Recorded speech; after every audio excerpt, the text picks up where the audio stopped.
Hello there, 404 and 402. Here we are for our next read aloud. I'm so excited about this one. I think you guys are going to love it. The goal is for us to read part one. There are 3 or 4 parts of this story, and my hope is that you love it so much that you will order it on your own and continue reading it this summer. So, drum roll please. A lot of you have guessed already, but our next read aloud is The One and Only Bob by Katherine Applegate. So we love The One and Only Ivan. She came out with this, and I am so excited to share it with you.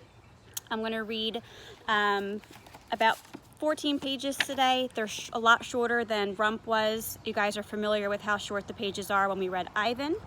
So now this is Bob's story. It starts here with the book jacket. Brave hearts come in small packages. Bob is an independent dog. He knows he could still make it on his own if he had to, even though he now has a home with his human friend Julia, regular meals, belly rubs, and a bed to call his own. But most important of all, he still gets to visit his best friends at their new home. Ivan, a silverback gorilla, and Ruby, a young elephant, live nearby in a sanctuary. A home for Bob, a home for his friends, and all the treats he could want. But something's missing. Someone is missing. Someone who Bob thought was gone forever, until the day he realizes she's not. A lot can go wrong in a moment left to chance, the blink of an eye, the bounce of a bone. When a hurricane hits, Bob sets out on a dangerous journey in search for his long-lost sister, with the aid of Ivan and Ruby. In the stunning sequel to the modern classic, The One and Only Ivan, Katherine Applegate continues the story of Bob, Ivan, and Ruby as Bob finds courage he never knew he had and discovers the true meaning of friendship, family, and home. So, let's get started. Part 1. This chapter is called Confession. Look, nobody's ever accused me of being a good dog. I bark at empty air, I eat cat litter, I roll in garbage to enhance my aroma. I harass innocent squirrels, I hog the couch, I lick myself in the presence of company. I'm no saint, okay? And there's Bob hanging out. Chapter 2. And while I'm at it, I may or may not have eaten a pepperoni pizza with anchovies when nobody was looking. Also, I may or may not have eaten a coconut vanilla birthday cake when nobody was looking. Also, I may or may have not eaten a Thanksgiving turkey, except for the stuffing, way too much rosemary, when nobody was looking. Nobody looking. That seems to be the common thread. As they say on the crime shows, motive and opportunity. Chapter 3, Robert. Name's Bob. I'm a mutt of uncertain heritage. Definitely some Chihuahua, with a smidgen of Papillon on my father's side. You're probably thinking I'm some wimpy lapdog, the kind you see poking out of an old lady's purse like a hairy keychain. But size ain't everything. It's swagger, attitude. You gotta have the moves. Probably I should have been named Bruiser or Bam Bam or Bandit, but Bob's what I got, and Bob will do me just fine. Julia named me, long time ago. She's my girl. She calls me Robert when I get on her nerves. Happens pretty often, to be honest. Numero uno. There's an old saying about us dogs. Goes like this. It's no coincidence that man's best friend can't talk. Let me tell you something. If we could talk to people, they get an earful. You ever hear anyone mention man being dog's best friend? Nope, didn't think so. Way I've always figured it, end of the day, you gotta be your own best friend. Look out for numero uno. Learn that one the hard way. That's not to say I don't have a best pal. I do. Gorilla. Name of Ivan. Big guy, and I go way, way back. Gorilla and dog. Yep, I know. You don't see that every day. Long story. I love that big old ape. Ditto our little elephant friend, Ruby. They're the best. How we met. The first time I met Ivan, I was a homeless puppy, desperate, starving, all alone. It was the middle of the night, and I slipped in the mall where Ivan lived in a cage. I wandered a bit, grateful for the warmth, confused by the weird assortment of sleeping animals I found there, checking every trash can for anything edible. There was a small hole in a corner of Ivan's enclosure. He was fast asleep, cuddled up with a worn stuffed animal that looked like a weary gorilla.